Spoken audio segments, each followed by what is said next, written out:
Hello students, today will we discuss about new classicism. आज हम new classicism के बारे में बात करेंगे।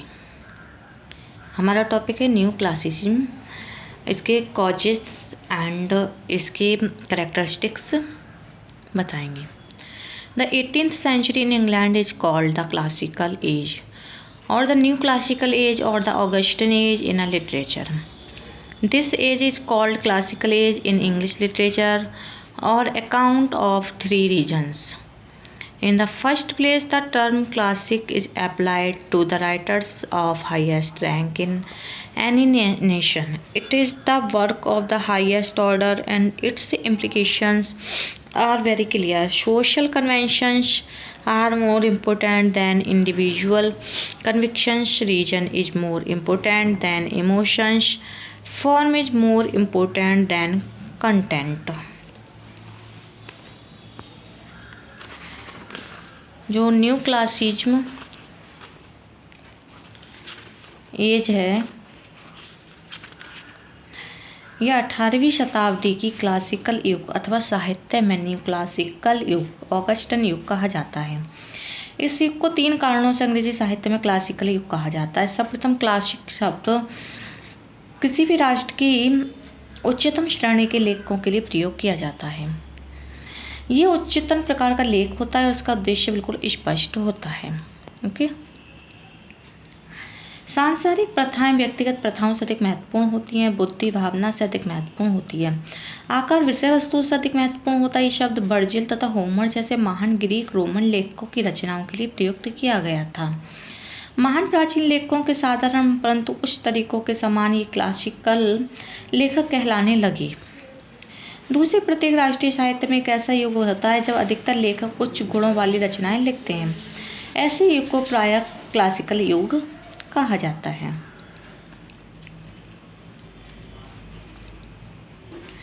Okay,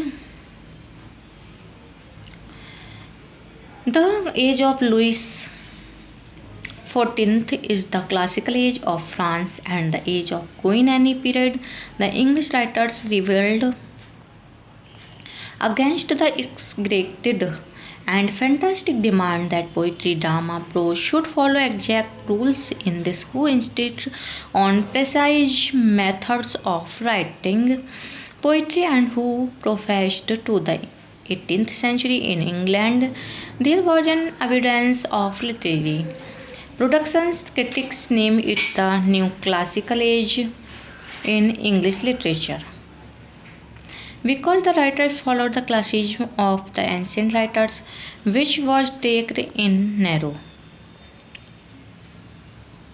sense to imply fine polish and external elegance. Next is the characteristics of new classicism. First है imitation of ancient Latin writers.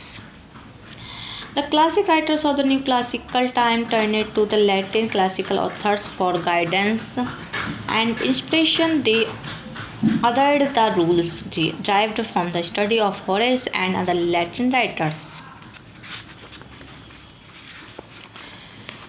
देखिए इसमें जो है प्राचीन लैटिन लेखकों का अनुसरण। न्यू क्लासिकल युग के क्लासिक लेखक मार्गदर्शन व प्रेरणा के लिए लैटिन क्लासिकल लेखकों की ओर देखने लगे। वे होरेस तथा अन्य लैटिन लेखकों के अध्ययन से प्राप्त नियमों का पालन करने लगे थे। यहाँ पर देखिए करेक्टनेस का अर्थ उत्साह, साधारण व्याख्या, सरलता से बचना, कविता में शुद्धता तथा लैटिन क्लासिक्स की शैली का अनुसरण। Next, imitation of the French. France was the center of culture during those days. The French King Louis XIV took keen interest in art, literature, and the spread of culture.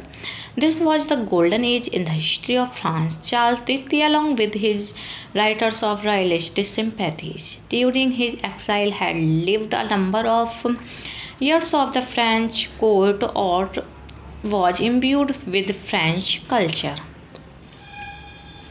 यानी French का अनुसरण किया। उन दिनों France संस्कृति का केंद्र थी। फ्रांस का राजा लुइस 14वां साहित्य, कला तथा संस्कृति के विस्तार में बहुत रुचि लेता था। फ्रांस के इतिहास में स्वर्णिम युग था। अपने साथ सहानुभूति रखने वाले लेखकों के साथ चार्ल्स द्वितीय अपने निर्वासन की अवधि में अनेक वर्षों तक फ्रांस के राज दरबार में रहा था। जब वह इंग्लैंड लौटा तो वह अपने साथ फ्रांसीसी संस्कृति व साहित्य के प्रति नया प्रेम लेकर आया। Next, no emphasize on originality in literature. The new classical poets placed little value on originality in literature.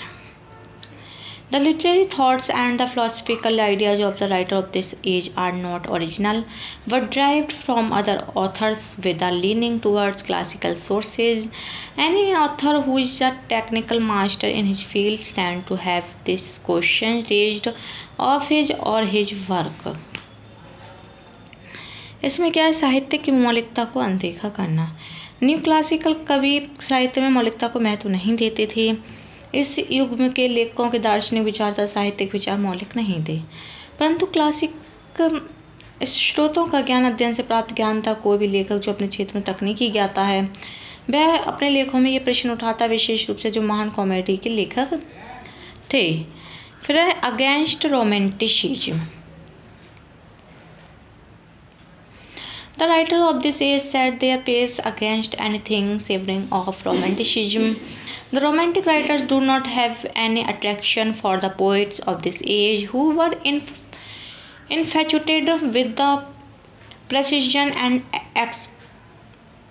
exactness of French writers. Romantic literature will never favor the Augustans who were governed by French rules and pseudo-classical principles. देखिए क्या था, ये romantic विरोधी थे। इस लेखक ने प्रत्येक रोमांटिक चीज़ों के विरोध में अपने कदम बढ़ाए। इस युग के कवियों के लिए रोमांटिक लेखक कोई आकर्षण नहीं थे। ये फ्रांसीसी लेखकों की संक्षिप्तता व एग्जैक्टनेस से प्रभावित थे। नेक्स्ट है adherence to set rules and principles. As the writers of this age were governed by set principles and rules, this age is designated as classical age. The Elizabethans were led by patriotism, by enthusiasm, and in general by romantic emotions. For Elizabethan genius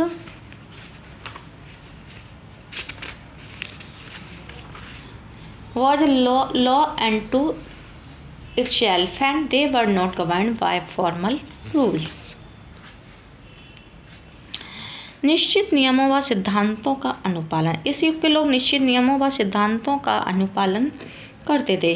ये युग classical युग कहलाता है। एलिजाबेथन्स पर देशभक्ति, उत्साह व सामान्य रोमांटिक भावनाओं का प्रभाव था। एलिजाबेथन्स के लिए बुद्धि अपने में कानून तो वे नियमों से शासित नहीं थे, परंतु 18वीं शताब्दी के कवि नियमों के अनुसार लिखते थे और नियम पालन के उत्साह में वो वॉल्टर रैपिंस से विशेष रूप से प्रभावित थे। नेक्स्ट है literature of the town. One of the chief of new classical poets and critics was with man's activities as a social being, his duties and responsibility as a member of an organized community. For them, town life represented the civilized ideal. Politeness and urbanity, two key Augustan words, underline the identification by new classical writers of civilization with the town. New classical जो कवि थे, आलोचकों का मुख्य समझ सामाजिक व्यक्ति के रूप में उसके कर्तव्यों व उत्तरदायित्वों तथा संगठित समाज के सदस्य के रूप में उसके कार्यों से एक था। उनके लिए शहरी जीवन सभ्यतापूर्ण आदर्श था। शहरी सभ्यता के न्यू क्लासिकल लेखकों के लिए पोलाइटनेस तथा अर्बेनिटी जैसे ऑगस्टन शब्द ही उनकी पहचान हुआ करते थे। नेक्स्ट है rule of reason. The imaginative spirit was dominated by the critical spirit during the New Classical period. The poetic qualities of English literature, especially the wealth of natural imagery and idioms that can be seen as much in one in Shakespeare, seeming a little barbarous to Dryden and his successors, disappeared with the accent on region and proportions. New classical कवियों व आलोचकों का मुख्य संबंध सामाजिक व्यक्तियों के रूप में उसके कर्तव्यों व उत्तरदायित्व में संगठित समाज के सदस्य के रूप में उसके कार्यों से था। उसके लिए शहरी जीवन सभ्यतापूर्ण आदर्श था। शहरी सभ्यता के न्यू क्लासिकल लेखकों के लिए पोलाइटनेस तथा अर्बनिटी जैसे ऑगस्टस शब्द ही उनकी पहचान थे। नेक्स्ट है emphasis of correctness. During the new classical period, emphasis was laid on correctness of rules and regulations. Adherence to the rules and regulations made the literature of the time formal and artificial. The most characteristic difference between the new classical age of Dryden, Pope, and romantic Poch of Spencer Shakespeare is the acceptance of these literary conventions drawn from the practice of writers of ancient Greece and Rome. न्यू क्लासिकल युग में नियम कानूनों के पालन पर जोर दिया गया। नियमों के कठोर पालन ने उस समय के साहित्य को कृत्रिम बना दिया था।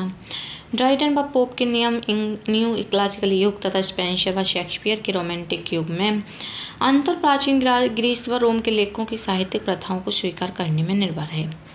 उस समय रोमांटिक पुनर्जीवन के आधार स्तंभ थे, फिर भी रोमांटिकता दबी हुई थी तथा प्रभावशाली संकेत भी करेक्ट था। करेक्टनेस का अर्थ था उत्साह से बचना, सामान्य विचारों को सामान्य रूप में प्रकट करना, लैटिन क्लासिक की शैली का अनुसरण करना था। इसके अतिरिक्त और भी करेक्टरिस्टिक्स हैं। Intellectual quality, dominance of the heroic couplet, poetic diction, development of satire, and the characteristics achievement of the period of new classics. Major literary figures of the new classical age, new classical poet थे John Dryden.